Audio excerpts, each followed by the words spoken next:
Hey everyone, how's it going? I am Xeracon, I am back once again. What is it with 2022 and larger entities slash corporations wanting to get into NFTs? Yet again, another figure has turned to the world of blockchains, and that is Troy Baker.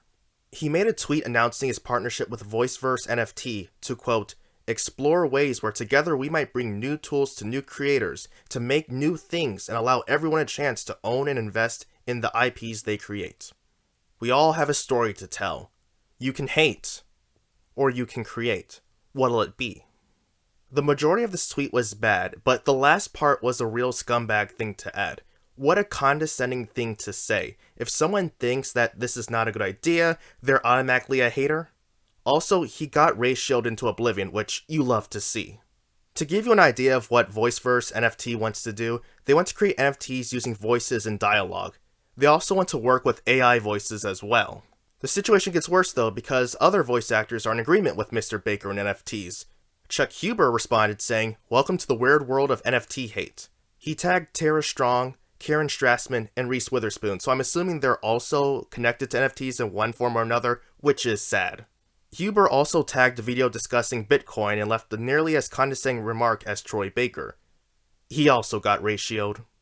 But here's something that I doubt these people have considered with voice NFTs. There's already something that exists that would give you ownership over a recording without needing the blockchain. And for voice actors of their caliber to not understand or acknowledge that it exists shows that they've conveniently forgotten about it, somehow never heard of it, or are just in this little scam for the money. It's called a master. In audio recording, you have a main file with every recording of dialogue or instruments. You can edit, arrange, or mix each track in this file however you want. And because these are raw files, you're getting the quality in its purest form. The exported files, whether they be WAV files, MP3 files, or whatever, will never match the quality of the master file. If people want ownership of recordings, they should just get the masters.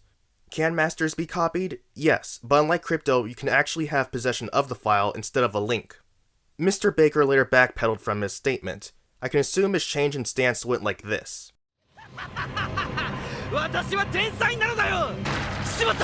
He made a thread saying, I always want to be a part of the conversation, even if sometimes that finds me in the midst of a loud one. Appreciate y'all sharing your thoughts and giving me a lot to think about.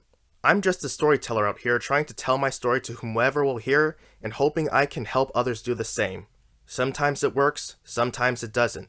I'm grateful there are those who are passionate about their stance, and not only feel safe to express that, but also have the means to do so. The hate create part might have been a bit antagonistic. You don't say. Hope y'all will forgive me for that.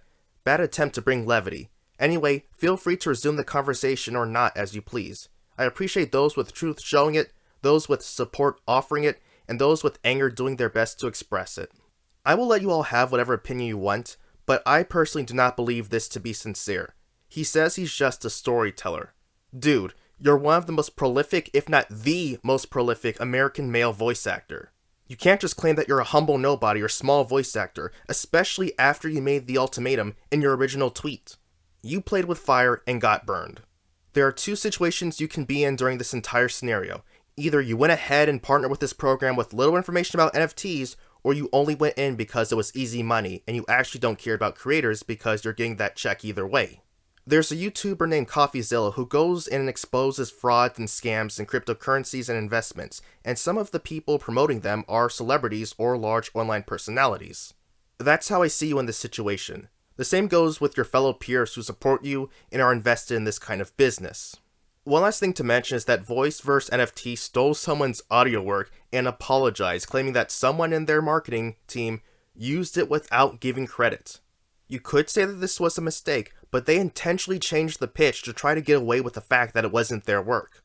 And whether it was someone on the marketing team or a major decision maker, plagiarism is not good and reflects heavily on the company as a whole. I had to make sure I cited my sources correctly in college so I wouldn't fail a 5-page paper at the very least, just so I could get my degree. If you're trying to make money as a business, little oops moments like that can't be tolerated, so I really have to be skeptical about their claim. Also, they're trying to sell NFTs, so that's already a red flag right there. All in all, this has been a mess. I didn't plan on covering this ordeal, but since other voice actors were in support and the company itself was caught plagiarizing, this seemed like no small potatoes. I really hope nothing else major in NFTs comes out. To be honest, it's very soul-sucking seeing this corrosive Ponzi scheme continue and become more and more common and accepted, especially since it bleeds into the hobbies I enjoy and go to for relaxation and entertainment. I've only covered the ones so far because they were major events. But let me know what you think in the comments below. Do you think Mr. Baker is innocent in this situation, or does he bear some responsibility? Share your thoughts. So until next time everyone, I am Xeracon signing off. Have a good one.